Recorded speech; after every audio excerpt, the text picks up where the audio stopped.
अस्सलाम वालेकुम and welcome to headlines. मैं हूं हसन इफ्तिखार, लेकर आया हूं आपके लिए आज दिन की सबसे बड़ी खबरें।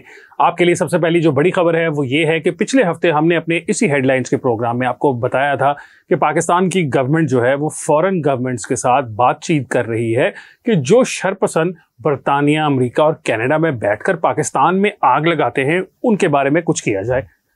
उनके बारे में करने के लिए जो प्लान था वो ये था कि फॉरेन ऑफिस जो है वो अपने एम्बेसडर्स के थ्रू उन हुकूमतों को कांटेक्ट करेगा और उनसे कहेगा कि ये जो लोग हैं उनको सबूत देगा और कहेगा कि देखें जी ये सबूत हैं, ये वो लोग हैं जो ये तमाम मामलात में मुलव्विस हैं, तो आपको जो है इनके खिलाफ कार्रवाई करनी है।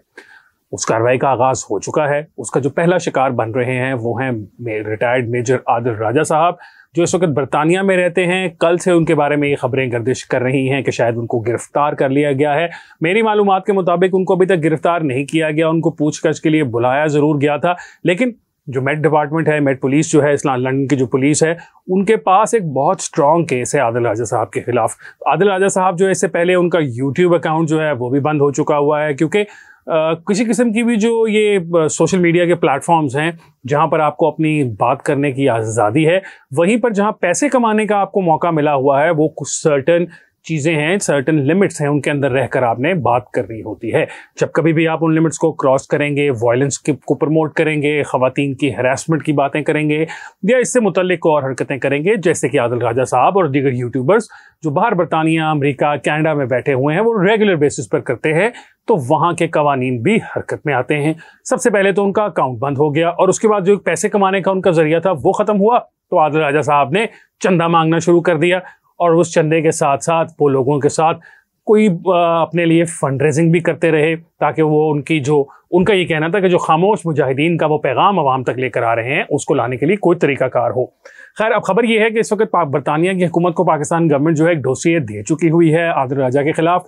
उस डोसिए के अंदर मेरी मालूमात के मुताबिक आदिल राजा साहब के वॉइस नोट्स और टेक्स्ट मैसेजेस जो वो यहाँ पाकिस्तान में लोगों को करते रहे इंसाइटमेंट के लिए, फौज में बगावत कराने की कोशिश करने के लिए, ये सारे बहुत सारे सीरियस एलिगेशंस हैं। इतने सीरियस एलिगेशंस हैं कि बरतानिया जैसा मुल्क, और हम यूरोपियन कंट्रीज के बारे में बात करते हैं कि वहाँ पर आज़ादी इज़हार राय मौजूद है, लेकिन वहाँ पर भी ये सब कुछ सब्जेक्ट टू लॉज है। बरतानिया में बहुत स्ट्रॉन्ग लाइबल लॉज हैं, डेफेमेशन लॉज हैं। अगर आप झूठ बोलते हैं किसी के खिलाफ तो आपको अदालत में ले जाता है।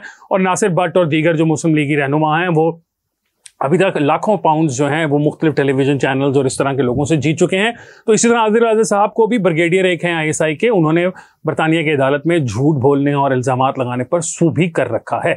तो इवेंचुअली जो है आदिल राजा साहब का टाइम बुरा आ चुका है, ऐसा फील हो रहा है, और बरतानवी हुकूमत जो है उन तक पहुंच गई है। केस उनके खिलाफ काफ़ी तगड़ा है। ऐसा महसूस होता है कि आदिल राजा साहब के लिए बरतानिया में आने वाले दिनों में मुश्किलात जो हैं वो उनमें इजाफा होता रहेगा। इसी तरह और जो लोग हैं उनके अंदर एक हैदर मेहदी साहब हैं, वो कनाडा में होते हैं। उनके खिलाफ भी कैनेडियन गवर्नमेंट को सबूत दे दिए गए हैं और बता दिया गया है कि ये जो है शख्स ये इस किस्म की इंसाइटमेंट में इन्वॉल्व है।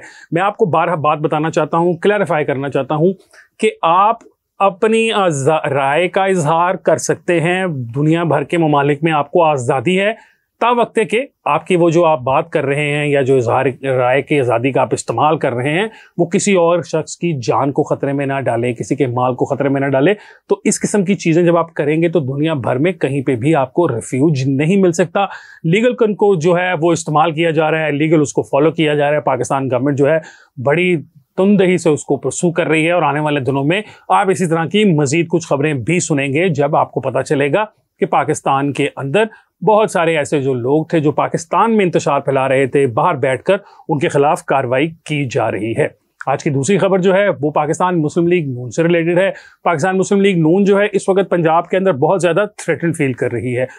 उनके एक साबिक वजीर जो हैं, उन्होंने पंजाब के साबिक वजीर हैं, साबिक MPA भी हैं, उनसे मेरी बातचीत हो रही थी तो उन्होंने बताया कि उनको इस वक्त ये डर है कि पाकिस्तान तहरीक इंसाफ को हटाकर या उनकी जो ताकत तोड़ी जा रही है या पंजाब के अंदर जो उनके MPAs और टिकट होल्डर्स हैं जिनको इन्फ्लुएंस किया जा रहा है और हटाया जा रहा है और पार्टी से निकाला जा रहा है, उनकी बहुत बड़ी एक तादाद जो है वो शायद आसिफ अली जरदारी साहब उसको घेरने के चक्कर में लग चुके हैं। तो वो पीपल्स पार्टी जो तकरीबन 2008 के बाद से पंजाब की सियासत से बाहर हो चुकी है, उसको एक मौका मिला है 15 साल बाद कि वो पंजाब की सियासत में अपनी री एंट्री करे।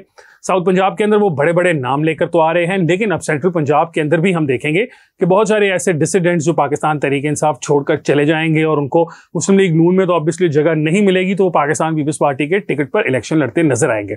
लेकिन इस बारे में, सारी बात के बारे में जो मुस्लिम लीग नून की सेंट्रल लीडरशिप है वो काफी ज्यादा कंसर्न है, क्योंकि उनका ये ख्याल है कि उनको फिर अब जो आने वाले अगर इलेक्शन होगा तो उसमें दो फ्रंट पर लड़ाई लड़नी पड़ेगी। एक फ्रंट पर तो जो पाकिस्तान तहरीक इंसाफ का की बची खुची पार्टी होगी, जो उनके नजरियाती नौजवान लोग होंगे, जो पीटीआई के टिकट पर इस्रा खान साहब कहते हैं कि मेरे पास बहुत सारे वर्कर्स हैं टिकट देने पर इलेक्शन लड़ने वाले, तो जो वो लड़ रहे होंगे उनका भी मुकाबला करना पड़ेगा पाकिस्तान मुस्लिम लीग नून को। और पीपल्स पार्टी के जो लोग होंगे जो कि फॉर्मरली पीटीआई के अंदर थे लेकिन उसको छोड़कर बिल्कुल इलेक्शन से पहले जब वो पीपल्स पार्टी में चले जाएंगे तो उनका भी मुकाबला करना पड़ेगा। तो पंजाब के अंदर आने वाले दिनों में जब इलेक्शन होगा तो 2018 या 2013 की मुकाबले में जहां पे सिर्फ 2 वे फाइट्स थी, मुस्लिम लीग नून और पीटीआई का आपस में मुकाबला था, पीपल्स पार्टी डिस्टेंट थर्ड थी, उसका जो है वो चेंज होता नजर आएगा जब कभी भी इलेक्शन होगा। अगर अक्टूबर या नवंबर में इलेक्शन हो गया, अगर का सवाल भी मैं इसलिए कह रहा हूँ क्योंकि हालात वाकयात जो अभी तक जा रहे हैं उससे शायद ये सवाल भी पैदा होता है, और ये मैं थर्ड जो मेरा पार्ट है स्टोरी का मैं उसके ऊपर आऊंगा। लेकिन इलेक्शन जो है उसके अंदर पीपल्स पार्टी और पीटीआई के साथ मुस्लिम लीग नून को इलेक्शन लड़ना पड़ेगा। यही वजह है कि मरियम नवाज साहिबा जो हैं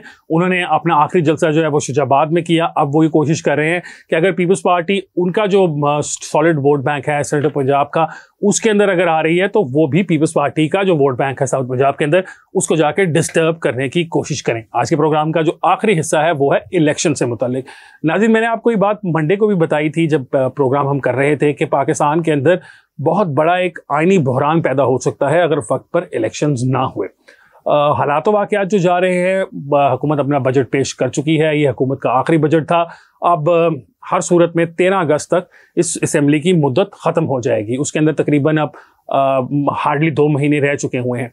अब से वो प्रोसेस शुरू है जिसके तहत नए वज़ीर आज़म का इंतखाब होगा या इंटरिम वज़ीर आज़म का इंतखाब होगा, फिर इलेक्शंस की डेट अनाउंस होगी और ये सारा कुछ प्रोसेस जो है ये चल पड़ेगा। लेकिन पंजाब के इलेक्शंस के अंदर जो पंजाब और खैबर पख्तूनख्वा के इलेक्शंस होने थे उसको मद्देनजर रखते हुए अगर हम देखें तो ये इस बात का काफ़ी ज़्यादा इम्कान फील होता है कि शायद इलेक्शंस जो हैं वो अगस्त में नहीं होंगे, 2-4 महीने का डिले हो जाए। अगर 2-4 महीने का डिले हो जाता है तो मैंने आपको बताया तो उससे बहुत ज़्यादा बड़ा कॉन्स्टिट्यूशनल क्राइसिस पैदा हो जाएगा। सदर की मुद्दत मुलाजमत ख़त्म हो रही है, फिर सेनेट ख़त्म हो रहा है। अगर सदर का इलेक्शन होगा तो वो सूबाई असम्बली और कौमी असम्बली अगर एग्जिस्ट नहीं करती होगी तो उसके बगैर वो इलेक्शन कैसे हो जाएगा, इंटरिम सदर कब तक मामला को चलाएगा। तो ये बहुत सारे ऐसे मसाइल हैं जो आने वाले दिनों में हमें फेस करने पड़ सकते हैं।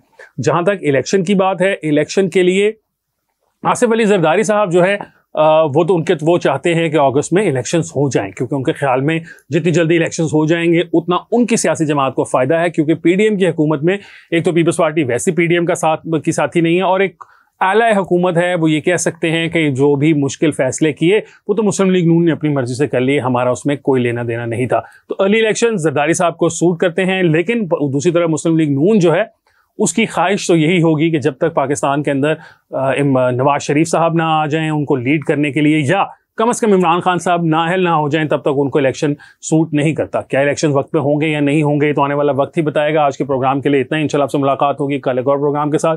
मुझे हसन इफ्तिखार को दीजिए इजाज़त। अल्लाह हाफिज़।